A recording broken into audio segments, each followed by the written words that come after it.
हैं श्रोतभ्यः कीर्तितव्यश्च स्मर्तश्चिज्जता भयम्।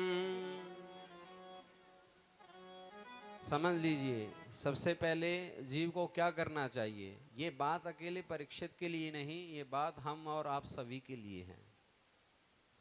सबसे तो पहले हमें प्रभु की कथाओं को ज़्यादा से ज़्यादा सुनना चाहिए, श्रोतव्य। क्योंकि जो भक्ति की जो पहली सीढ़ी है वो सुनना है। नवदा भक्ति में आता है श्रवणम। सबसे पहली भक्ति कौन सी है? सबसे पहली भक्ति सुनना, श्रवणम। उसके बाद दूसरे नंबर पर है कीर्तन। पहले किसी भी चीज को सुनाने के लिए पहले उस वस्तु को, उस विषय को सुनना पड़ता है।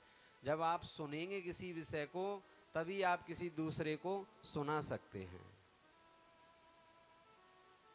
लेकिन मन हमारा ऐसा है कि जो अच्छी बातें होती हैं, प्रभु की जो गाथाएं होती हैं, प्रभु की जो कथाएं होती हैं, उनमें मन लगता ही नहीं।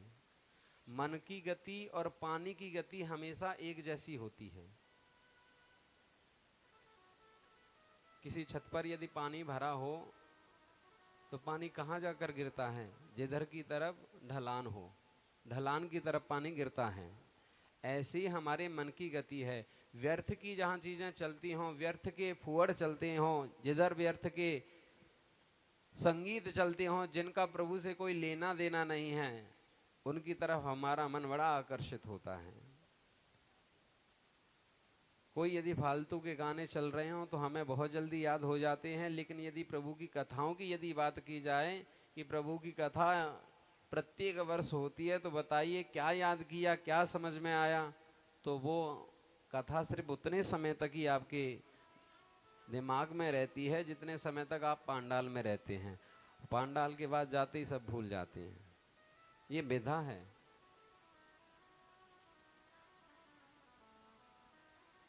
लेकिन इनके नियम बताए।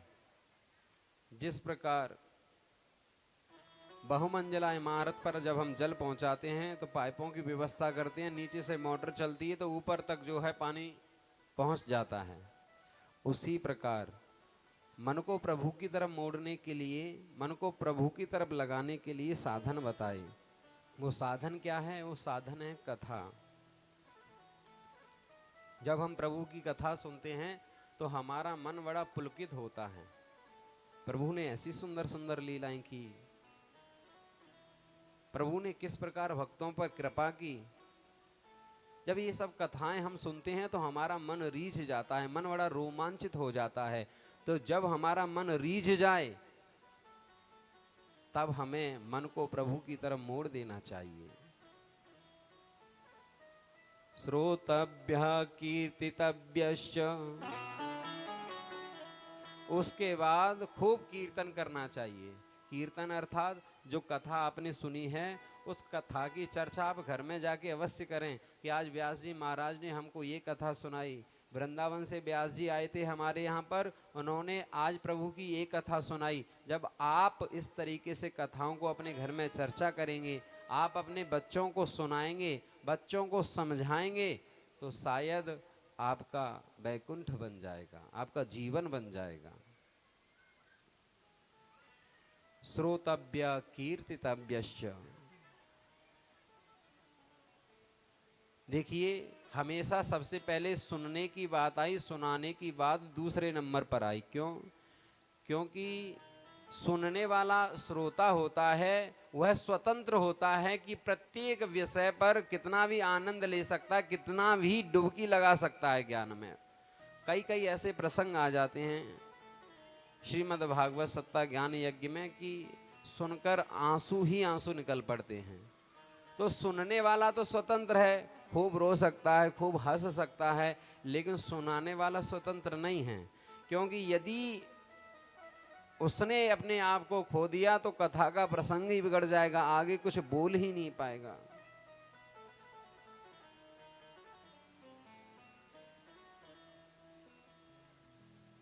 हमारे पूज्य गुरुदेव जब श्रीमद् भागवत सत्ता ज्ञान यज्ञ करते थे,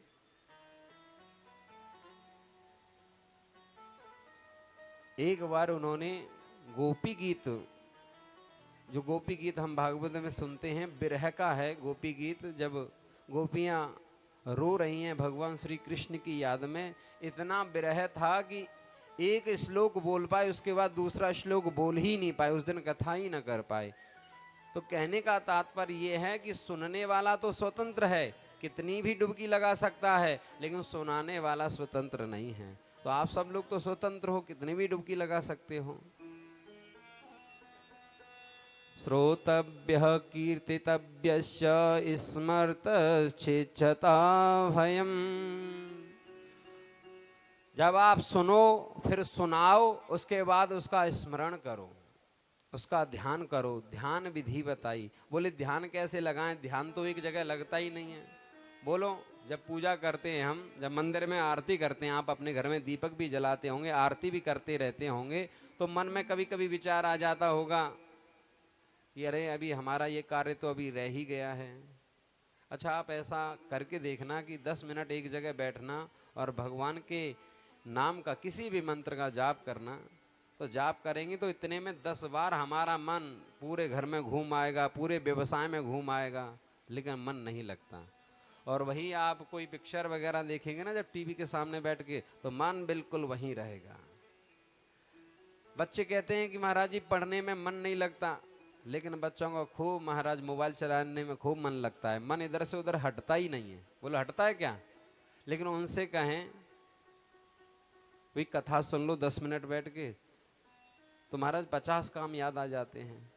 यहाँ भी कई लोग ऐसे भावुक बैठे हुए हैं कथा में कि बैठे तो यहाँ हैं, लेकिन उन्हें चिंता है कि व्यास जी कब छोड़ेंगे, घर में काम करना है।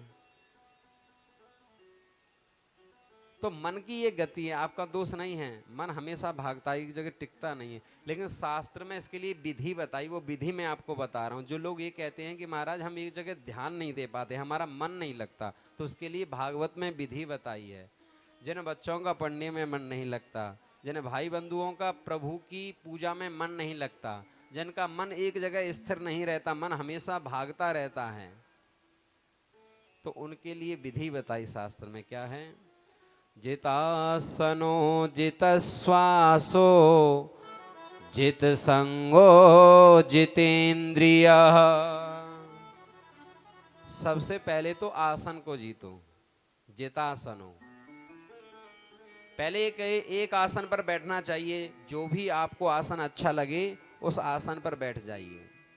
2 आसन वर्जित हैं शास्त्र में। मैंने बताया कि पहला आसन तो भगवान की तरफ पैर करके नहीं बैठना चाहिए, और दूसरा आसन होता है दरिद्रासन। दरिद्रासन कौन सा होता है? जो लोग घुटने बांध के बैठ जाते हैं, ये होता है दरिद्रासन। माता लक्ष्मी कहती हैं यदि भगवान विष्णु भी इस प्रकार बैठ जाएं तो मैं उनको भी छोड़कर चली जाऊंगी। इसलिए दरिद्रासन पर बैठने वाले व्यक्ति बहुत जल्दी निर्धन हो जाते हैं और दरिद्र हो जाते हैं। इन 2 आसनों को छोड़कर जो भी आसन आपको ठीक लगे, जो भी सुविधाजनक आपको आसन लगे, उस आसन पर बैठ जाइए और बैठ के प्रैक्टिस करिए। 2 मिनट, 5 मिनट, 10 मिनट। जितासनो जितश्वासो। जब धीरे धीरे आसन पर विजय प्राप्त हो जाएगी, उसके बाद श्वास पर काबू करिए, क्योंकि श्वास का संबंध सीधा मन से और हृदय से होता है। बोलो होता है कि नहीं होता है? जब आपको गुस्सा आएगा तो आपकी श्वासें बहुत गर्म हो जाती हैं। बोलो हो जाती कि नहीं हो जाती हैं? तो जितासनो जितश्वासो, श्वास पर काबू करें। श्वास पर काबू कैसे करें महाराज? श्वास पर काबू करने के लिए प्राणायाम करना चाहिए। प्राणायाम समझते हैं, सब लोग जानते होंगे। कुंभक, रेचक और पूरक, ये 3 प्रकार के प्राणायाम बताए गए हैं। अपने दाहिने हाथ से दाहिनी नासिका को बंद कर लेंगे और बाईं नासिका से धीरे धीरे श्वास को अंदर खींचेंगे। जिस समय श्वास को अंदर खींचेंगे उस समय या तो आप अपने गुरु मंत्र का, यदि जिन्होंने अपने गुरु से दीक्षा ले रखी है वह अपने गुरु मंत्र का जाप करें। जिन्होंने दीक्षा नहीं ली वो ओम का उच्चारण करते हुए वायु नासिका से श्वास को खींचेंगे। जब श्वास खींचना बंद हो जाए तो कनिष्ठिका उंगली से और अनामिका से बंद कर लेंगे वायु नासिका को।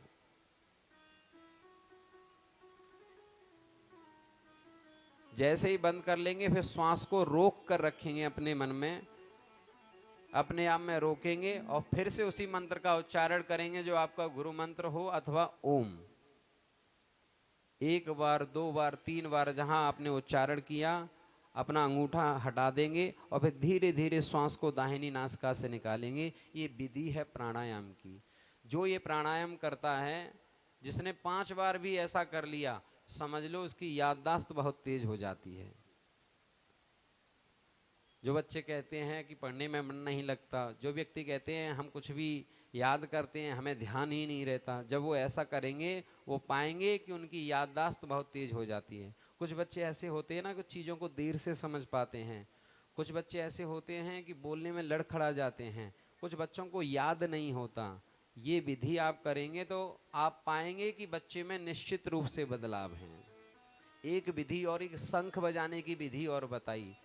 जिनको किसी भी प्रकार का कोई छोटा मोटा दोष बच्चों में है या किसी बड़े व्यक्ति में है, यदि वह व्यक्ति शंख बजाए सुबह सुबह सूर्योदय के समय, तो उसकी वाक पटुता और वाक शैली बहुत तीक्ष्ण होती है और उसको श्वास से संबंधित सारे रोग, हृदय से संबंधित सारे रोग उसके मिट जाते हैं। तो आपके घरों में शंख जरूर होना चाहिए। शंख के दर्शन से और शंख को बजाने से समझ लीजिए कि घर की जितनी भी नकारात्मक ऊर्जा होती है वो खत्म हो जाती है और सकारात्मक चीजें बढ़ती हैं।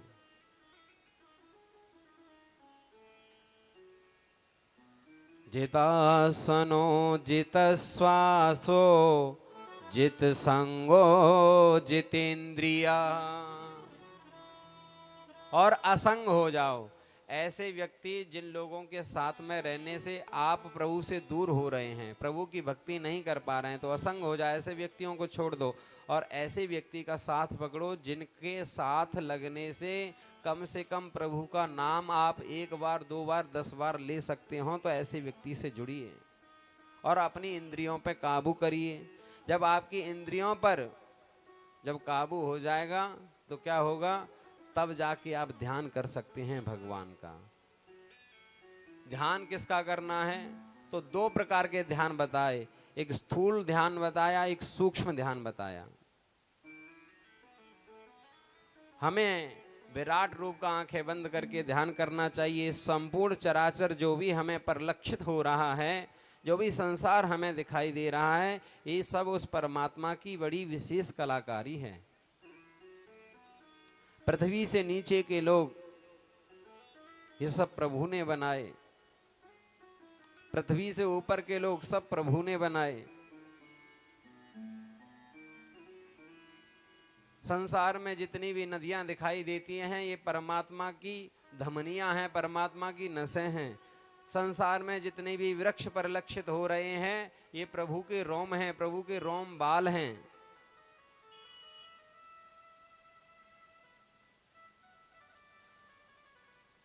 प्रभु ने ऐसी सुंदर चित्रकारी कर दी है, प्रभु ने ऐसी सुंदर सुंदर संरचनाएं बनाई हैं कि देखते ही बनते हैं। कोई पेंटर हो, कोई पेंटिंग बनाता हो, किसी पेंटिंग में कितने सुंदर सुंदर रंग भरता हो और उस पेंटिंग को देखकर हम लोग कहते हैं कि वाह क्या चित्रकारी बनाई है किसी ने। हमारा ध्यान चला जाता है ना जिसने चित्र बनाया हो कि वाह कितना सुंदर बनाया है किसी ने। तो उस परमात्मा ने संसार को कितना सुंदर बनाया है। दुनिया के जितने भी रंग, कितने भी अच्छे से अच्छा रंग ले आओ, वो 10 साल में, 20 साल में, 30 साल में फीका पड़ ही जाता है। लेकिन परमात्मा ने मोर के पंख पे कितनी सुंदर चित्रकारी कर दी, कितने सुंदर रंग भर दिए महाराज, कभी तक रखे रखो कभी फीके नहीं पड़ते। परमात्मा ने संसार में सभी के लिए सारी व्यवस्थाएं दी। रहने के लिए पर्वतों में गुफाएं प्रदान कर दी, पीने के लिए झरनों से जल गिरा दिया और भोजन के लिए वृक्षों पे सुंदर सुंदर फल दे दिए। और क्या है, जीवन की यही चीजें रहती हैं। रहने के लिए हो व्यवस्थित चीजें, खाने के लिए हो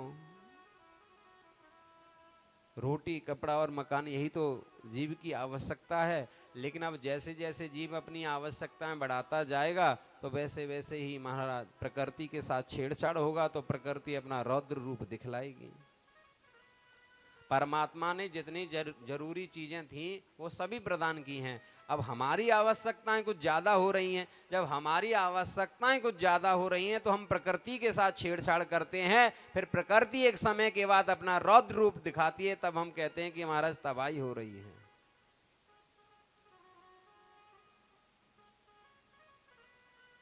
इसीलिए सभी कामों को छोड़कर आवश्यक कार्यों को करके जितना ज्यादा से ज्यादा हो सके हमें प्रभु का भजन करना चाहिए। जिस भगवान में रुचि हो उस भगवान से प्रार्थना करनी चाहिए, उस भगवान से पूजा करनी चाहिए, उस भगवान की पूजा करनी चाहिए। जो लोग विद्या चाहते हैं कि हमारी विद्या तीक्ष्ण हो, वो लोग भगवान भोलेनाथ की पूजा करें। जो बच्चे चाहते हैं कि हम पढ़ने में होशियार हो जाएं, वो भगवान भोलेनाथ की पूजा करें। अलग अलग विधि बताई।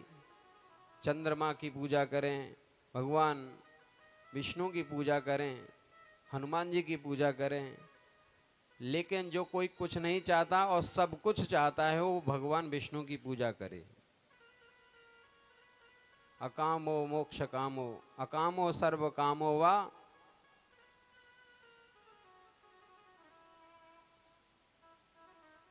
चारों तरफ से ध्यान उठाकर जब हम प्रभु की भक्ति करते हैं तो हमारा ये मानव शरीर है, जो मनुष्य योनि हमें बड़ी दुर्लभ तरीके से प्राप्त हुई है, तब ये सार्थक होती है। जो मनुष्य का शरीर है ये हमें ऐसे ही प्राप्त नहीं हो जाता।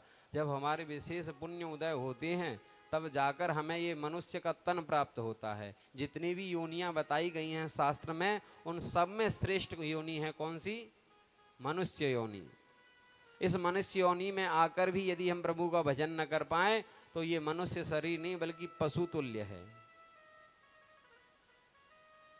आहार देखिए, मनुष्य में और पशु में अंतर क्या है? मनुष्य भी आहार करते हैं और पशु भी आहार करते हैं। मनुष्य भी निद्रा लेते हैं और पशु भी निद्रा लेते हैं। मनुष्यों को भी भय लगता है और पशुओं को भी भय लगता है। मनुष्य भी संतति उत्पन्न करते हैं और पशु भी संतति उत्पन्न करते हैं। लेकिन ऐसी क्या विशेषता है जो मनुष्यों को पशुओं से अलग करती है? तो शास्त्र कहता है, ज्ञानम हि तेषाम् अधिकं विशिष्टम ज्ञानेन हीना पशुभिर समाना। एक ज्ञान ही है, मनुष्य जानता है कि ये हमारे रिश्ते नाते हैं, लेकिन पशु ये रिश्ते नाते कोई नहीं समझता। मनुष्य जानता है कि कैसे प्रभु का भजन किया जा सकता है, मनुष्य जानते हैं कि कैसे पूजा की जाती है, मनुष्य जानते हैं कैसे कथा सुनी जा सकती है, लेकिन पशु नहीं जानती। ये ज्ञान पशुओं में नहीं होता। जो व्यक्ति मनुष्य का शरीर प्राप्त करके फिर भी प्रभु का भजन नहीं करता, तो उसके लिए शास्त्र में 4 उपमाएं बताई गई। बोले वो 4 पशुओं की तरह हैं। पहला पशु कुत्ता, जो छोटी छोटी बातों पर झगड़ते रहते हैं ना। कोई छोटी बात हुई, लड़ाई झगड़ा शुरू हो गया। सुनने की और समझने की, कहने की कोई सामर्थ्य है ही नहीं, सहन शक्ति खत्म हो गई है, शरीर में सामर्थ्य है नहीं और गुस्सा बहुत ज्यादा। जहां छोटी सी बात हुई तो झगड़े शुरू। तो कुत्ता उनको देखकर बड़े प्रसन्न होते हैं। वो कहता है कि देखो ये सब मेरी जाति के लोग हैं। जब कोई कुत्ता किसी दूसरे मोहल्ले में पहुंच जाता है तो दूसरे उस मोहल्ले के कुत्ते भौंकने लग जाते हैं। तो कुत्ते बड़े प्रसन्न होते हैं, बोले ये सब मेरी जाति के लोग हैं, देखो कैसे लड़ रहे हैं। दूसरी उपमा बताई बिटवराह, सूकर। सूकर को जैसा भी चीजें मिल जाए, जो भी चीजें मिल जाए तुरंत खा लेता है, चाहे वो गंदी हो सही हो कैसी भी हो, चीजें तुरंत खाने के लिए दौड़ता है। ऐसे ही आज कुछ मनुष्यों की स्थिति हो गई है कि जहां भी मिल जाए, जैसे भी मिल जाए, महाराज हड़प लो। पहले लोग नाट का धन लेने में बड़ा डरते थे। नाट समझते हो कि नहीं समझते हो? हाँ, जिनके यहाँ पर कोई पुत्र ना हो और उनकी संपत्ति महाराज किसी दूसरे को मिले, तो पहले लोग संपत्ति लेने से डरते थे। बोले ऐसा धन हमें नहीं चाहिए महाराज, इनके यहाँ कोई नहीं है, परिवार में कोई नहीं है, घर परिवार में, तो ऐसा धन लेने से डरते थे। कहीं धन पड़ा भी मिल जाए, कहीं वो खोदने की आवश्यकता पड़े, बोले हम नहीं खोदेंगे भाई, किसी का धन रखा हुआ कैसा हो, बुद्धि खराब हो जाएगी। तो ऐसा धन लेने से डरते थे।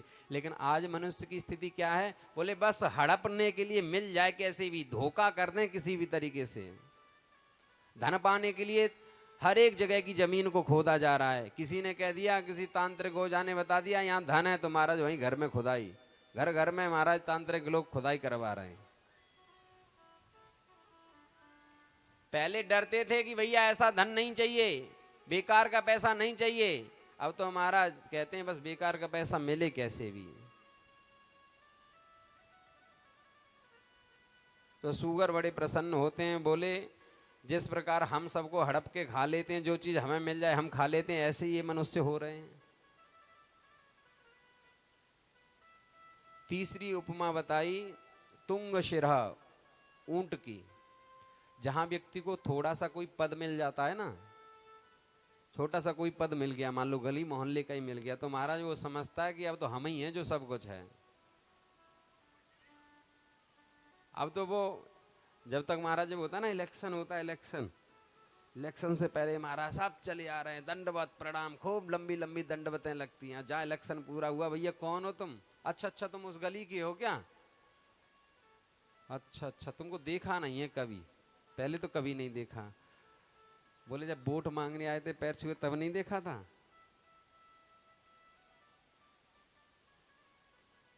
पहले तो जो है जहां छोटा सा पद किसी को मिल जाता है तो इतनी फर्राटेदार इंग्लिश बोलता है कि अपनी संस्कृति को ही व्यक्ति भूल जाता है, अपने से बड़ों का सम्मान करना ही भूल जाता है। जब तक पद नहीं मिलता तब तक खूब सम्मान, जहां पद प्राप्त हुआ तो सब सम्मान खत्म। लेकिन शास्त्र कहते हैं अभिवादनशीलस्य नित्यं वृद्धोऽपि सेविनः चत्वारि तस्य वर्धन्ते आयुर्विद्यायशोबलम। सदैव अपने से बड़ों को प्रणाम करना चाहिए। अपने से बड़ों को जब हम प्रणाम करते हैं तो चार चीजों में स्वतः ही वृद्धि होती है, आयु, विद्या, यश और बल। ऐसा नहीं हमें कोई कार्य तभी करें। चौथी उपमा बताई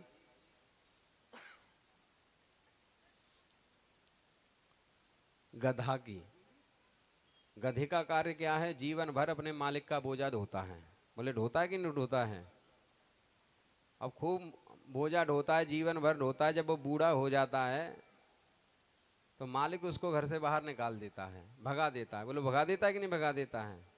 कभी गधा ने जीवन भर ईमानदारी से काम किया, अपने मालिक का बोझा ढोया, कभी इस घाट पे कभी उस घाट पे, कभी इस भट्टे पे कभी उस भट्टे पे, कभी भी गधा को धन्यवाद नहीं मिला। बोले उसका मालिक कभी उसको धन्यवाद नहीं देता, कभी ये नहीं कहता अरे गधा आज तूने बहुत ज्यादा काम किया है।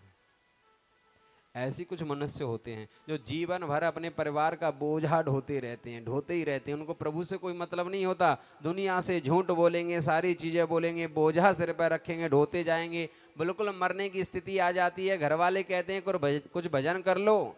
बोले नहीं, अब भजन तो बाद में करूंगा, पहले तुम सब लोगों की व्यवस्थाएं देख लूं। मरने के लिए तैयार बैठा है, घर वाले सोच रहे हैं कि ये हमारी बेटी का विवाह होने वाला है, कहीं ऐसा ना हो कि ये बीच में ही मर जाए तो विवाह में रंग में भंग पड़ जाए। तो जब ये मर जाएगा तब विवाह करेंगे। और वो बूढ़ा बूढ़ा सोचता रहता है कि अभी नहीं मरने वाला, जब तक नातिन का विवाह न देख लूंगा तब तक नहीं मरूंगा। तो ऐसा बोझा उसने सिर पे ऐसे ढाल रखा है। तो ये स्थितियां हैं जीव की। वो कभी ये नहीं समझता कि ये जीवन बार बार नहीं मिलता। जो जीवन है कुछ क्षणों के लिए प्राप्त हुआ है। जीवन कैसे है? जैसे पानी का बबूला होता है ना, जैसे बरसात होती है, पानी में जैसी बूंद गिरती है तो बबूला उठ जाता है, तो उस बबूले की आयु कितनी है? बहुत छोटी सी। ऐसे ही जीवन है।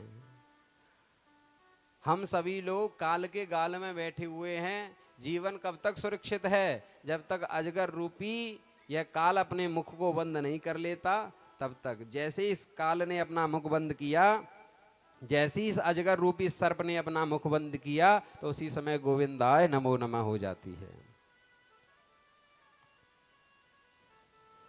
क्षण भंगुर जीवन की कलिका, कल प्रात को जान खिली न खिली।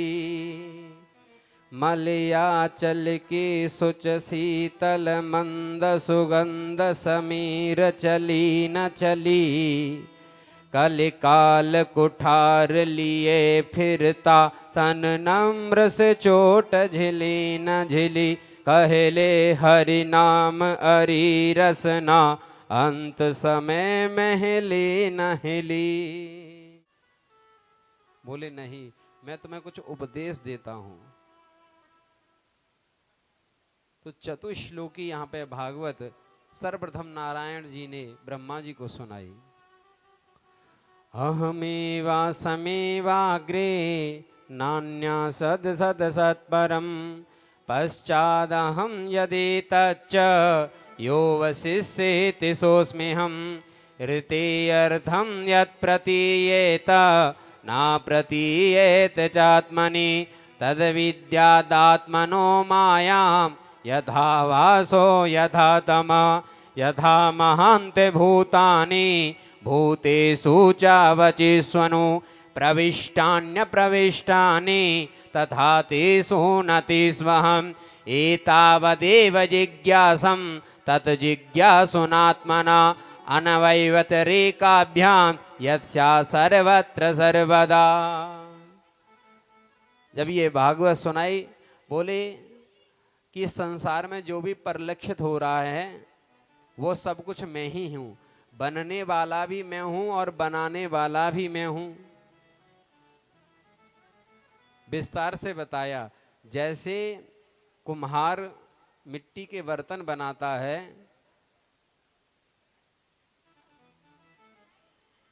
तो उसे मिट्टी की आवश्यकता पड़ती है। जब कुम्हार के पास मिट्टी होगी तभी ना बर्तन बनाएगा। बोलो, सोनार जो होता है, ज्वेलर्स होता है, उसके पास जब सोना होगा तभी ना वो उससे ज्वेलरी बनाएगा। तो जो बनाने वाला है वो उपादान कारण है, जो बनने वाला है वो निमित्त कारण है। बोले बनने वाला भी मैं हूं, बनाने वाला भी मैं हूं। बोले कोई उदाहरण बताइए। बोले जैसे मकड़ी जब जाला बुनती है तो रस्सी किसी से उधार लाती है क्या? रस्सी अपने शरीर से ही पैदा करती है और बाद में अपने शरीर में ही विलय कर लेती है। इसी प्रकार परमात्मा कह रहे हैं कि संसार में जो भी चीज है, जो बन रहा है वो भी मैं हूं और जो बना रहा है वो भी मैं हूं। बड़ी सुंदर यहां पर सृष्टि वर्णन बताया।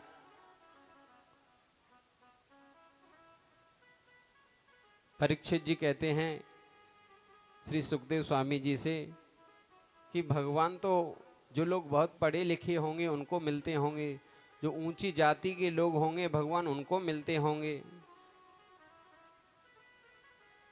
सुखदेव जी कहते हैं ऐसा नहीं है। अगर भगवान ऊंची जाति के लोगों को मिलते तो बताइए विदुर जी की क्या जाति थी?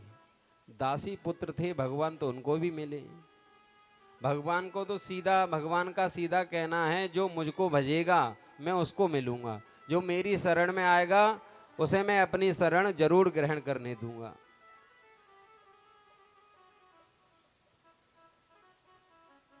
परीक्षित जी ने कहा कि विदुर जी के बारे में बताइए, विदुर जी की कथा सुनाइए।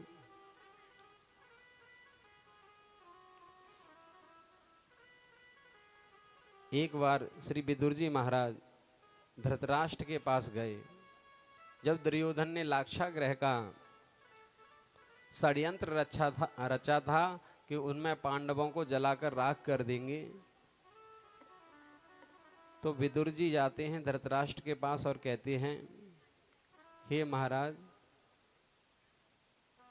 मेरी बात सुनिए। महामंत्री होने के नाते नहीं, अभी तो ऐसी बात सुन लीजिए, आप मुझे एक रिश्ते से अपना छोटा भाई भी मानते हैं तो उसी रिश्ते से मेरी बात मान लीजिए। आपके घर में जो दुर्योधन है ये बड़ा दुष्ट है, लेकिन लिखा ऐसा है, यदा तु राजा सस्वतान साधून पोषणन्न दृष्टेन विनष्ट दृष्टि। धृतराष्ट्र की बाहर की आंखें तो पहले से ही फूटी हुई हैं और अंदर की आंखें दुर्योधन के प्रेम में फूटी हुई हैं, मोह में फूटी हुई हैं। इसीलिए वो दुर्योधन का कुछ भी जब वो बुरा कार्य करता है तो उसको कुछ दिखाई नहीं पड़ता।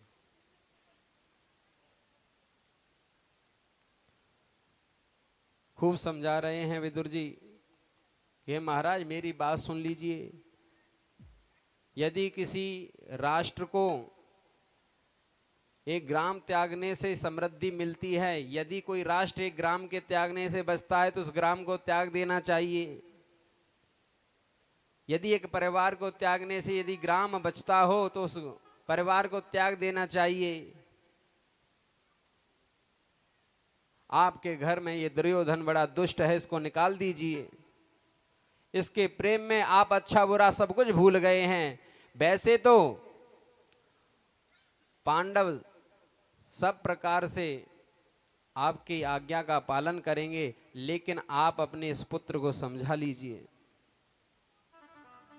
इतने में दुर्योधन आ जाता है। दुर्योधन बड़ा कुपित होता है। अरे विदुर, अरे दासी पुत्र, पैर की जूती हमेशा पैर में ही अच्छी लगती है, सिर पे नहीं चढ़ाना चाहिए। तुम मेरे पिताजी को इतना मेरे प्रति भड़का रहे हो। यदि मेरे पिताजी तुम्हें अपना छोटा भाई न मानते तो इसका दंड मैं तुम्हें अभी देता, लेकिन अब जाओ, आज से तुम महामंत्री नहीं रहोगे। आज से तुम्हारा मंत्री पद तुमसे छीन लिया जाता है। विदुर जी ने देखा कि धृतराष्ट्र कुछ नहीं कह रहे, अपना मंत्री पद त्यागा और दौड़ कर आए। विदुरानी के पास कहा और बड़े प्रसन्न हुए। बोले बहुत अच्छा हुआ, सब संकट कट गए, सब समस्या खत्म। अब आराम से प्रेम से प्रभु का भजन करेंगे। कदली वन में जाके पर्णकुटी बनाई और वहीं निवास कर रहे। कहाँ राजमहलों में रहने वाले। वैसे तो धृतराष्ट्र का महल जो था उसके बाद विदुर जी का ही दूसरे नंबर पर आता था। इतने सुंदर भवन में रहते थे, लेकिन अब कहाँ आ गए? अब आ गए कदली वन में, पर्णकुटी में निवास कर रहे हैं। वैसे तो युद्ध स्वयं भगवान कृष्ण चाहते थे, लेकिन फिर भी औपचारिकताएं पूरा करने के लिए शांति दूत बनकर पधारे।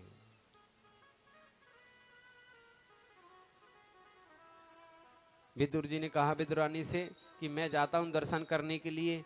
बोले मैं भी चलूंगी, लेकिन इतनी भरी भीड़ में हम क्या देख पाएंगे उनको? इतनी भयंकर बड़ी भीड़ रहेगी। बोले हम नहीं देख पाएंगे, कम से कम प्रभु तो हमको देख ही लेंगे। क्यों? बोले शास्त्र में लिखा है, वेद में लिखा है, हरि ओम सहस्रसी रेखा पुरुखा सहस्राक्षः सहस्रपाता स भूमिगुं सर्वतस्पृत्वात्यतिष्ठदशांगुलम्।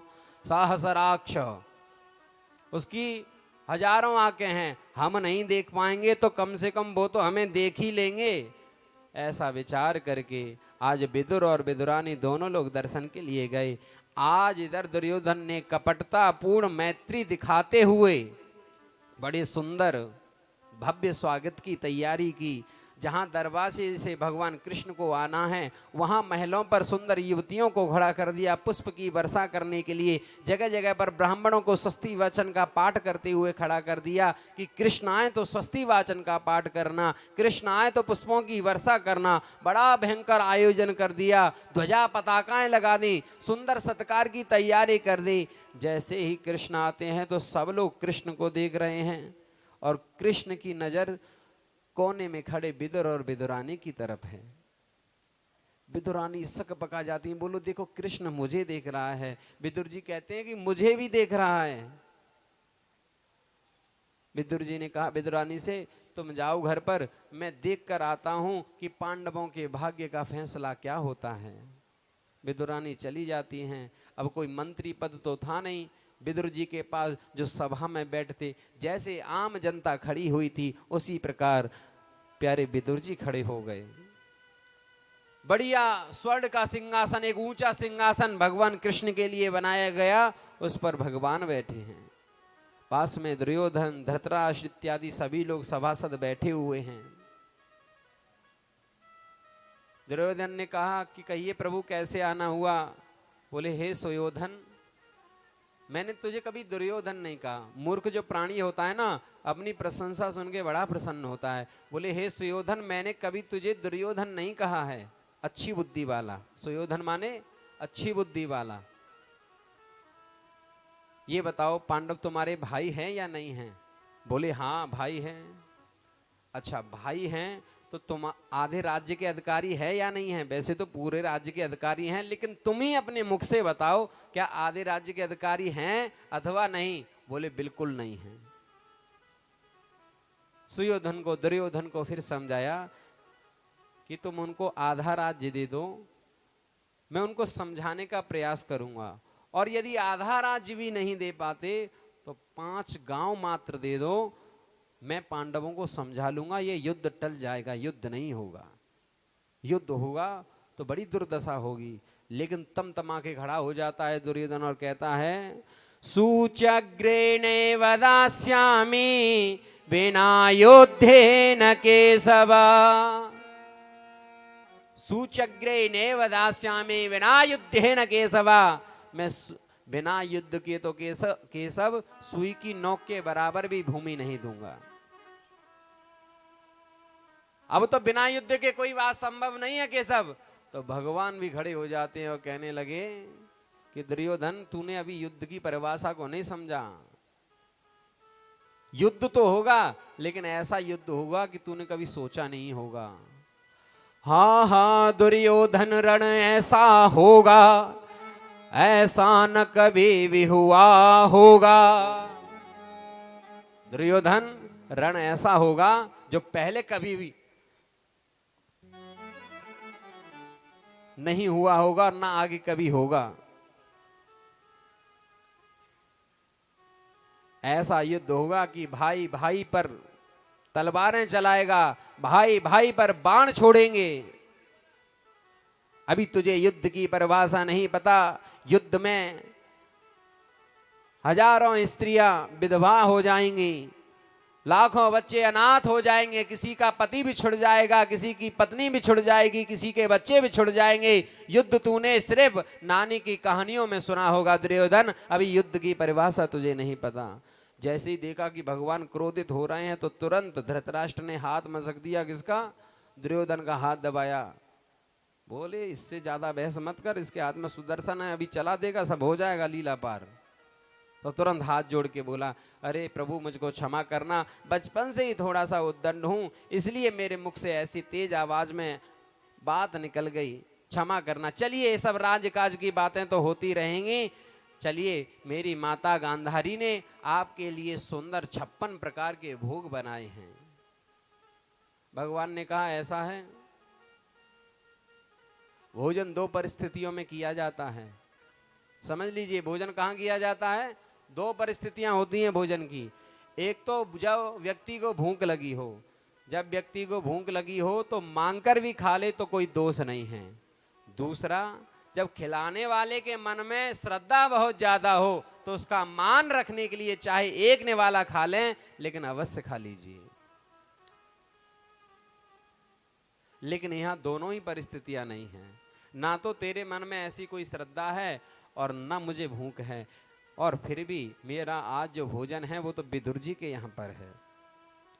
बोले विदुर जी के यहां पर कैसे है? बोले उनका निमंत्रण आया था कि जब आप हस्तिनापुर पधारें तो सबसे पहले भोजन मेरे यहां पर होगा। बोले अब वो तो मंत्री भी नहीं है, उनके खुद के खाने के लाले पड़े हैं, तुम्हें क्या खिला देंगे? बोले आज बुलाया है तो कुछ ना कुछ खिलाएंगे। अब विदुर जी सोच रहे हैं कि मैंने कौन निमंत्रण दिया, लेकिन जब ये कृष्ण कह रहा है तो जरूर आ ही जाएगा। ऐसा विचार करके तुरंत गोप बजरिया में पहुंचे। बोले घर में कुछ व्यवस्था तो कर ही लें। घर में आए, तुरंत बैग लिया, बोले कुछ सामान ले आऊं, झोली उठाई, बोले सामान लेकर आता हूं। गोप बजरिया में माखन मिश्री लेने चले गए और इधर मेरे कृष्ण विदुरानी के घर आ गए। दरवाजा खटखटाया, विदुरानी जी अंदर स्नान बना रही थी, स्नान कर रही थी। जैसे ही दरवाजा खटखटाया, पूछा कौन? बोले मैं कृष्ण हूं काकी जी। कृष्ण आए हैं। उनकी इस प्रसन्नता में, खुशी में वो भूल गई कि वस्त्र भी बदलने, गीले वस्त्रों में ही दरवाजा खोल दिया। जैसे ही दरवाजा खोला, कृष्ण ने देखा कि काकी जी की तो हालत खराब है, मेरे आने की खुशी में सब कुछ भूल गई, वस्त्र बदलना भी, तो अपनी काली कमरिया थी वो उनको उड़ा देती हैं। अब अंदर आते हैं, बोले काकी जी अब दरवाजे पर ही खड़ा कर रखोगी, कहीं बिठाओगी भी? बोले अरे हाँ बिठाती हूँ बिठाती हूँ। तो एक लकड़ी का पाटा था, पाटा समझते हैं, लकड़ी का पाटा लिया और घर के कोने में लेके गई। बोले इस जगह बैठिए। फिर रोक लिया, बोले नहीं कृष्ण ये जगह ज्यादा अच्छी नहीं है, दूसरे कोने पर चलिए। दूसरे कोने पर पूरे घर में घुमाया, जब कोई जगह समझ में नहीं आई तो घर के बीच आंगन में वह पाटा उल्टा बिछा दिया। बोले कृष्ण यहाँ बैठ जाइए। भाव में इतनी भूल गई सब कुछ, उसे ये भी ना पता कि पाटा उल्टा है कि सीधा है। उल्टा पाटा बिछा दिया और मेरे गोविंद उसी पे बैठ गए और पेट पे हाथ फिरा के बोले कि काकी भूख बहुत लगी है। बोले अच्छा भूख लगी है, अभी तुम्हारे काका जी गोप बजरिया गए हैं, कुछ लाते ही होंगे। बोले बहुत विलम्ब हो जाएगा, लेकिन भूख तो हमें अभी बहुत तेज लगी है। बोले अच्छा कुछ व्यवस्था करती हूँ। तो बाहर जाती, कदली बन में तो थी ही, कुछ केले लेकर आती हैं। केलों को धुला और हाथ से छीला। जो केला होता है ना, जो मिगी होती है केले की, जो फल होता है, इसको तो फेंक दिया और छिलका लिया और गोविंद को खिला दिया। और गोविंद भी कैसे भाव में खा रहे हैं। बोले काकी बहुत मीठा है, बहुत अच्छा है। बोले आपको अच्छा लगा है तो और खिलाऊं? बोले हाँ खिलाओ, इससे एक से क्या हो रहा है। और भाव में वह विदुरानी केला छीलती है, केले को फेंक देती है और केले का छिलका खिला देती है। और गोविंद कह रहे हैं ये वाला काकी बहुत अच्छा, ये तो बहुत ही मीठा है। कल्पना करिए कि 56 भोग छोड़कर आज केले के छिलके का भोग लगा रहा है। प्रभु की ये लीला कुछ समझ में नहीं आती। जब 10-20 आराम से केले के छिलके खा लिए, दरवाजा खटखटाया, विदुर जी ने आवाज लगाई, अरे विदुरानी बाहर निकल के आओ। बोले हाँ। अरे देवी ये सामान मैं लेकर आया हूँ, ये सामान आप व्यवस्थित सुंदर थालियों में लगाओ, अभी कृष्ण आता होगा, अभी कृष्ण आकर तुरंत भोग लगाएगा, मैं बाहर ही खड़ा हूँ, उसकी अगुवानी के लिए मैं आदर सहित अंदर लेकर आऊंगा। बोले आता होगा, वो आ गया, वो घर पे अंदर ही है। बोले अच्छा। अंदर गए, अंदर जाते हैं, देखा कि बड़े प्रेम से छिलके खाए जा रहे हैं। बोले अरे देवी तुमने क्या किया? आज पहली बार तो कृष्ण हमारे घर में आए और तुमने केले के छिलके खिला रहे हो, केले के छिलके खिला दिए। और कृष्ण आप भी केले के छिलके खाए जा रहे हो? बोले हमें तो पता ही नहीं था, इसमें तो काकी का प्रेम इतना था तो हम तो कुछ समझ ही नहीं पा रहे थे। लो माखन मिश्री खाओ। माखन मिश्री दी तो तुरंत भगवान ने हाथ पकड़ लिया। बोले जो मुझे केले के छिलकों में आनंद आ रहा था, स्वाद आ रहा था, वो इस माखन मिश्री में नहीं आ रहा। ऐसे हैं हमारे गोविंद। भगवान कहते हैं भाव का भूखा हूं मैं, भाव ही बस सार है, भाव से जो भजता है भव से बेड़ा पार है। न जाने